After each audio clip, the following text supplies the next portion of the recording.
to all of you. This is me, your presenter Beena Khan, and you are watching 99 News Channel. 99 News Channel में एक बार फिर हम लेकर आए हैं आप लोगों के लिए आपका पसंदीदा प्रोग्राम जिसका नाम है स्पोर्ट्स विद 99।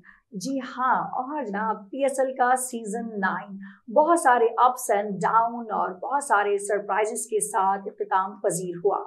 18 मार्च 2024 को हुआ फाइनल दो बड़ी टीमों के दरमियान, इस्लामाबाद यूनाइटेड और मुल्तान सुल्तान, और विनर हुए जनाब इस्लामाबाद यूनाइटेड। ढेर सारी गपशप आज के प्रोग्राम में भी हम करेंगे और हमेशा की तरह आज के प्रोग्राम में भी हमारे साथ एक बहुत ही खास मेहमान मौजूद हैं। पहले उनका कुछ तारुफ हो जाए।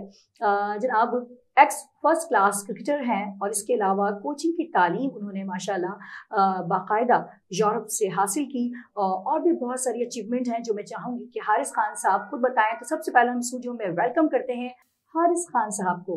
अस्सलाम वालेकुम। वालेकुम सलाम बीना, बहुत शुक्रिया आपके इनविटेशन का, आपका बुलाने का। आप कैसे हैं? ठीक है, पहले बताएं। Thank you very much. Yes, आपका बहुत शुक्रिया, क्योंकि रमजान मुबारक के महीने में टाइम निकालना जो है ना वो थोड़ा टफ होता है। जी हाँ, मुश्किल तो था, लेकिन बहरहाल आपका हुक्म सराखों। बहुत शुक्रिया, बहुत शुक्रिया। और आप थोड़ा सा मैं चाहती हूँ कि आपका माशाल्लाह आपने कोचिंग में इतना सारा डिफरेंट जगहों से आपने कोचिंग की बाकायदा तालीम हासिल की, तो थोड़ा सा अगर इंट्रो में हमारे आप अपने बारे में भी बताएं। इस तरह से है बीना कि मैंने 81 से क्रिकेट खेलना शुरू की। 1981 में अगेंस्ट ऑस्ट्रेलिया के अंडर 19 में खेला था। जी जी। और मेरा बैच जो था वो इसमें रमीज राजा, सलीम मलिक, अजीम हफीज और काफ़ी सारे क्रिकेटर्स थे मेरे बैच में जो कि पाकिस्तान खेल गए सारे।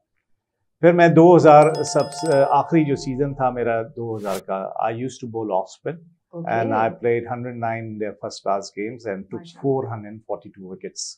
I played several side games against Sri Lanka and New Zealand and Australia, and I got quite wickets in two matches. I think I got 14 wickets in last two games, side games against Australia and बड़ी टीमों के श्रीलंका। जबरदस्त, great. फिर जनाब क्या हुआ, ये सफ़र इस तरह से चलता रहा कि 2000 में मैंने जो है रिटायरमेंट दे दी एक्टिव क्रिकेट से। फिर लोगों से पूछा कि भैया मुझे क्या करना चाहिए, क्योंकि ब्लड में क्रिकेट थी और जोश और जज्बात क्रिकेट से हमेशा वाबस्ता रहे। तो फिर मैं इंग्लैंड जाता था लीग खेलने के लिए, तो वहाँ से मैंने क्रिकेट कोचिंग कोर्स किया लेवल 1। फिर वापस पाकिस्तान आया तो लोगों से पूछा अब क्या करना है, तो उन्होंने कहा कि जी आप फर्दर एजुकेट करें अपने आप को। तो फिर मैंने अपना एडमिशन ब्रिस्बेन ऑस्ट्रेलिया भिजवाया, तो फिर वहाँ से एडमिशन आ गया। तो मेरे साथ जलालुद्दीन जो फॉर्मर फास्ट बॉलर हैं, पाकिस्तान के क्वालिफाइड कोच हैं, तो उनका तो एक यूनिक रिकॉर्ड है कि वनडे इंटरनेशनल में पहली एवर हैट्रिक उन्होंने की थी, जलालुद्दीन ने। तो मैं और वो और शाहिद असलम जो पाकिस्तान टीम के अभी असिस्टेंट कोच भी हैं, हम तीनों ऑस्ट्रेलिया चले गए ब्रिस्बेन। फिर हमने वहाँ जाके हाई परफॉर्मेंस लेवल 2 किया। फिर पाकिस्तान वापस आए तो अब लोगों से पूछा क्या करना है, उन्होंने कहा एलीट मैच रेफरी का कोर्स हो रहा है, पाकिस्तान क्रिकेट बोर्ड वो करा रहा था। तो मैंने एलीट मैच रेफरी का कोर्स कर लिया, तो बिकम एलीट मैच रेफरी। तो फिर वो डोमेस्टिक मैचेस करता रहा। फिर उसके बाद एशियन क्रिकेट काउंसिल से ट्यूटर लेवल 1 हो रहा था, जो कि ट्यूटर का कोर्स था जो कि कोचेस को पढ़ा सके। बिल्कुल। तो एशिया से में काफ़ी सारे लोग आए, जिसमें इंडिया से, बांग्लादेश से, श्रीलंका से, पाकिस्तान से और मालदीव से और यूएई से, कुवैत से लोग आए, और उसमें पाकिस्तान से मेरा नाम भी आ गया। तो I did my level 1 tutor course from Asian cricket council, तो बिकम ट्यूटर। फिर उसके बाद लेवल 2 कोचिंग कोर्स जैसे मैंने बताया ऑस्ट्रेलिया से किया। फिर पाकिस्तान क्रिकेट बोर्ड ने भी लेवल 2 कराया, मैंने वो भी कर लिया। फिर लेवल 1 भी उन्होंने कराया था, मैंने दोबारा वो कर लिया। फिर लेवल 3 कोर्स जो था वो cricket Australia Pakistan cricket board की कोलैबोरेशन से, तो वो हुआ, तो वो भी मैंने कर लिया। I did it twice actually, और 2 दफ़ा लेवल 3 किया। उसके बाद मैं पाकिस्तान कस्टम्स को कोचिंग करता हूँ, बाहर इंग्लैंड में जाके अपने टाटा क्रिकेट क्लब को कोचिंग करता हूँ, और यहाँ प्राइवेटली कोचिंग करता हूँ। माशाल्लाह। तो ये मैं ज़रूर कहना चाहूँगी कि पाकिस्तान का एसेट है हारिस खान साहब, और ये मेरे लिए ऑनर की बात है कि आज मैं इनके साथ बैठी हूँ। अच्छा, PSL सीज़न 9 पे अब हम आते हैं ना। कल इख्तिताम पजीर हुआ मुल्तान सुल्तान, जो पहले मैच से ही आउटस्टैंडिंग शानदार परफॉर्मेंस जा रही थी मुल्तान सुल्तान की, और हर जगह बस मुल्तान सुल्तान छाए हुए थे। हर मैच लग रहा था कि जीत बस उन्हीं के लिए जो है लफ्ज जीत जो है वो लिखा गया, बना गया। इस्लामाबाद यूनाइटेड जो कि PSL की मुझे याद पड़ता है 26वें मैच तक जो है इस्लामाबाद यूनाइटेड तीसरे नंबर पे थी, पॉइंट्स टेबल की मैं बात कर रही हूँ। और अब जब फाइनल में माशाल्लाह इस्लामाबाद यूनाइटेड ने जबरदस्त आउटस्टैंडिंग परफॉर्मेंस दी और वो फाइनल में आई मुल्तान सुल्तान के अगेंस्ट। आखिरी 5 मैचेस जो है मुस्तकिल उसने इस्लामाबाद ने वो रिदम बन गया उनका, वो जो है फिर 5 मैच जीत गए। सवाल ये है हारिस साहब मेरा कि मुल्तान सुल्तान तीसरी बार उनके साथ ये हुआ है और मुस्तकिल हुआ है, यानी गैप भी नहीं ना, कि वो फाइनल में आकर जीत अपने नाम नहीं कर पाते। तो ऐसा क्या है? देखें, ये ऐसा होता है जैसे कि कहा जाता है कि साउथ अफ्रीका की टीम जो है वो जब नॉकआउट उसमें आती राउंड में तो वो चोक कर जाती है।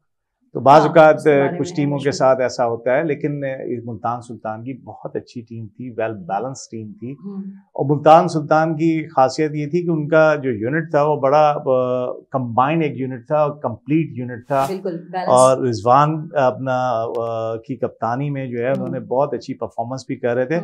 फिर उनका जो खासा रहा इस मुल्तान सुल्तान का, वो उस्मान खान की जो इंक्लूजन थी और जिस तरह से उस्मान खान ने इस दफ़ा परफॉर्म किया है PSL 9 में कि 200 की और एक 96 किया, फिर कल के मैच में 50 भी किया, तो बड़े ही अच्छे फॉर्म में थे। लेकिन मैं जो 2 चीज़ें मैं अभी नोट कर रहा था इसमें कि इनके जो 2 मेन बैटर था रजा हेंड्रिक्स और मिलन जी, ये दोनों का ना होना भी मुल्तान सुल्तान की बैटिंग पे जो है बड़ा ही अफेक्ट किया इसमें, क्योंकि वो दोनों के दोनों वर्ल्ड रिनाउंड बैटर्स हैं, अपनी कंट्री से खेलते हैं और पूरी दुनिया में भी जाके खेलते हैं और उन्होंने अपनी धाक बैठाई हुई है बीइंग ए बैटर। तो उनका ना होना भी जो है एक वजह बना। और फिर तरह से मुल्तान ने बैटिंग की, थोड़ा सा कॉशियस स्टार्ट था उनका। कुछ ऐसा लग रहा था कि वो स्ट्रोक फ्रीली नहीं खेल पा रहे। रिजवान थोड़ा सा बॉक डाउन नजर आए, हालांकि वो स्ट्रोक खेलना चाह रहे थे। उस्मान खान जितना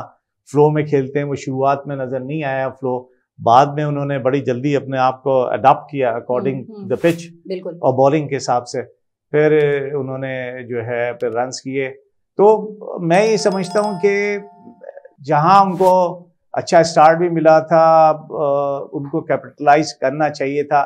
और कुछ गलतियां मुल्तान से यकीनन हुई हैं। उन्होंने जिस तरह से बैटिंग ऑर्डर सेट किया, मैं इत्तेफाक नहीं करता उनसे कि जिस तरह से उन्होंने जो है पिंच हिटर भेजने की कोशिश की और बिली को भेज दिया, फिर जो उसामा को भेज दिया। आपने इफ्तिखार को इतना लेट भेजा था, सही, और इफ्तिखार ने ही आपको दोबारा मैच में लेके आया। अगर वो इफ्तिखार के 30 रन ऐसे नहीं आते आखिर में, तो आप तो कहीं 126 पे 9 आउट हो गए थे। आप वन साइडेड हो जाता, बिल्कुल ही वन साइडेड हो जाता। तो बिल्कुल हो जाता है। तो ये उनको देखना पड़ेगा कि इतनी ज्यादा बैटिंग में चेंजेस इस तरह से नहीं होता।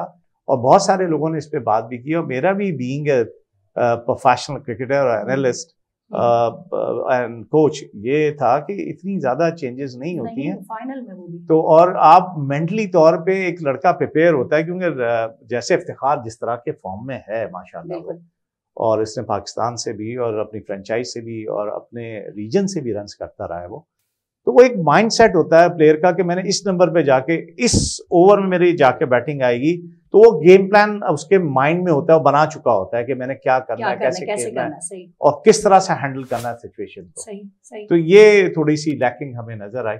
और फिर बाद में जो है मुल्तान की जो बॉलिंग है, मुकाबला बहुत अच्छा लग रहा था। दो इसमें नो डाउट कि वो 160 रन नहीं, इतने वो थे, फाइटिंग स्कोर जरूर था, लेकिन उन्होंने जो है मैच में कमबैक किया और बड़ा जबरदस्त तरीके से आया।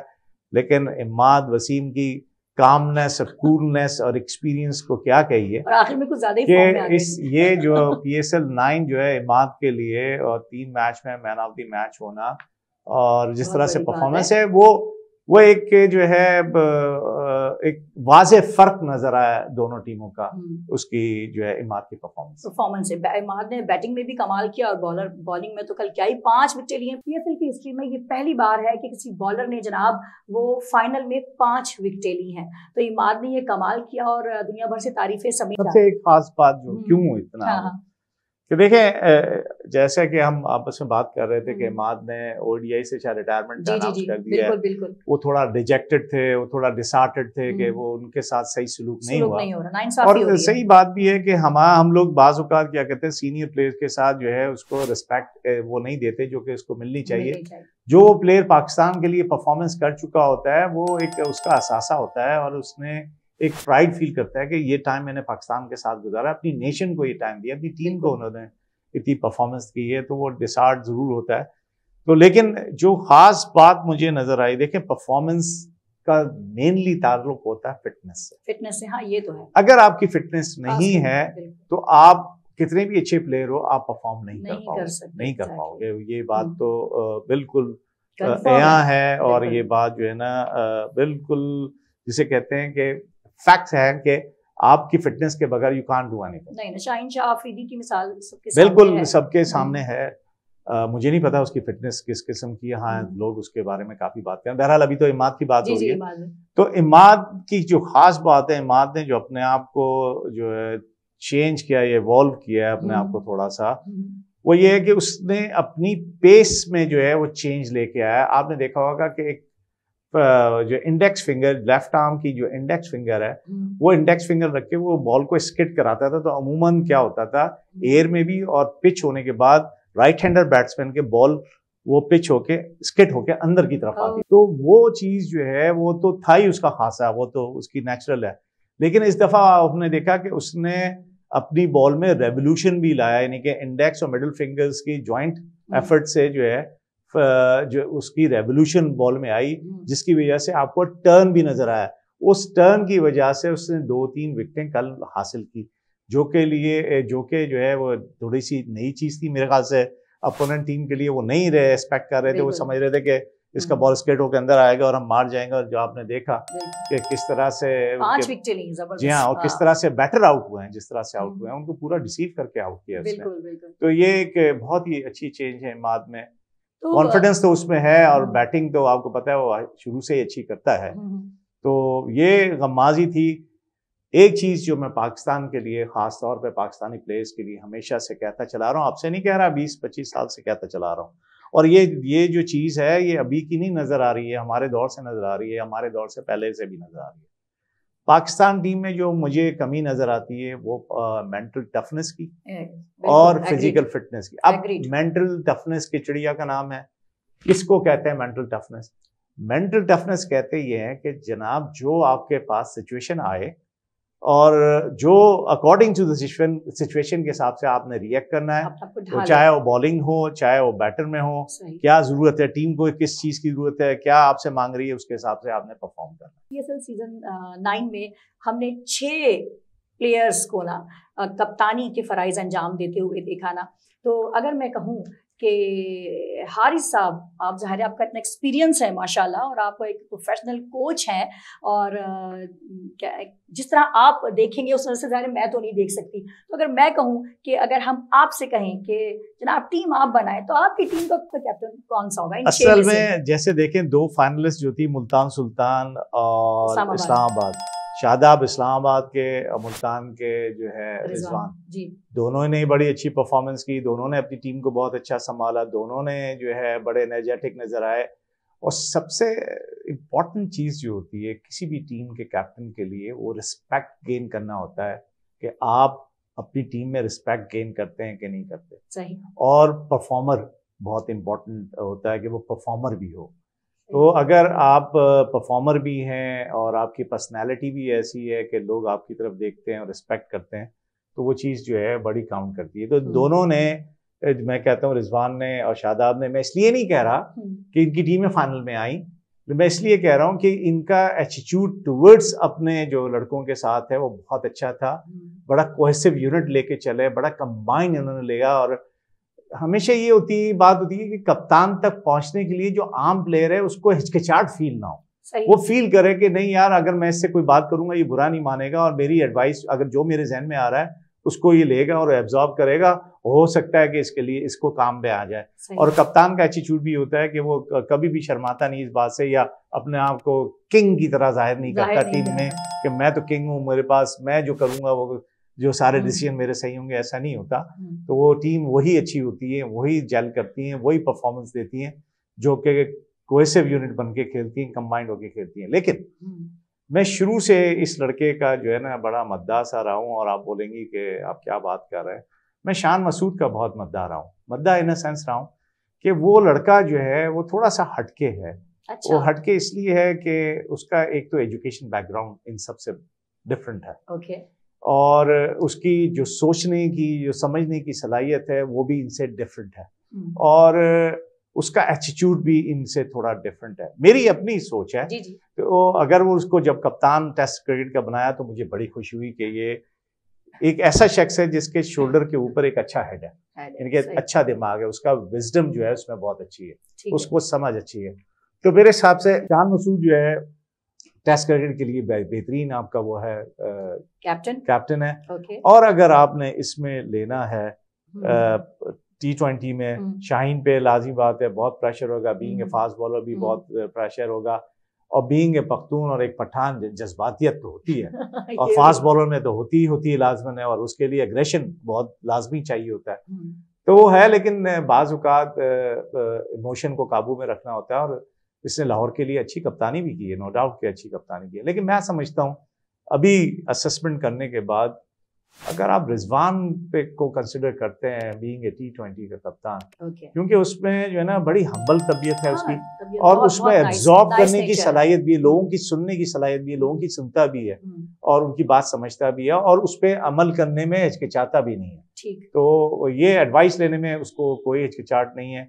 और ऐसे लोग जो टीम के लिए ज्यादा सोचते हैं अपनी पर्सनल परफॉर्मेंस के बजाय, तो मैं समझता हूँ ज्यादा बेहतर। यानी जनाब हारिस साहब के जो कैप्टन होंगे वो होंगे T20 के लिए जो है वो मोहम्मद रिजवान मुझे ठीक है। और अगर मैं कहूँ कि आपकी टीम में ओपनर कौन करेगा जनाब, ओपनिंग कौन से 2 प्लेयर करेंगे? अभी तो खैर बहुत साइम अयूब ने अपने आप को जो है बड़ा स्टैब्लिश कर लिया है, और उसके साथ साथ बाबर ने जिस तरह से परफॉर्मेंस की, हाईएस्ट रन गेटर है इस पूरे PSL का, के सबसे ज्यादा 50s जी हाँ 400 से ज्यादा रन हैं इसके। तो अब आप देख लेंगे इसमें किस तरह से उन्होंने परफॉर्मेंस की। तो साइम अयूब हैं, बाबर हैं, रिजवान खुद हैं, सऊद शकील हैं।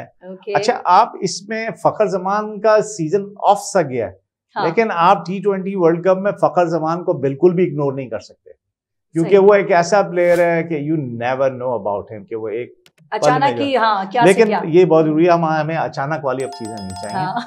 हमें वो चीज चाहिए कि जो कि रेगुलर परफॉर्मेंस हो, कॉन्स्टेंटली परफॉर्मेंस करे, रेगुलर परफॉर्मेंस आए, और वही प्लेयर अच्छा होता है जो कि रेगुलर परफॉर्मेंस करे। तो फखर जमान भी है, फिर आपके पास जैसे मैंने कहा कि साइम अयूब है, रिजवान है, आपका अच्छा हाँ, इसके अलावा साहबजादा फरहान ने भी जो है ना बड़े रन्स किए हैं, तो वो भी कंसिडरेशन में होंगे। अब्दुल्ला शफीक है, आजम खान को आप इग्नोर नहीं कर सकते, जबकि उसके तो बेस्ट कीपर भी हुआ है, और बैटर आपको पता है कि उसको छक्का मारने की, लंबी हिट मारने की जो है खुदादात सलाहियत है, उसका जो हैंड आई कोऑर्डिनेशन है, और जो उसकी मसल पावर है, और जो उसका जो रिफ्लेक्शन है, उसके हिसाब से बड़ी जल्दी पिक करता है।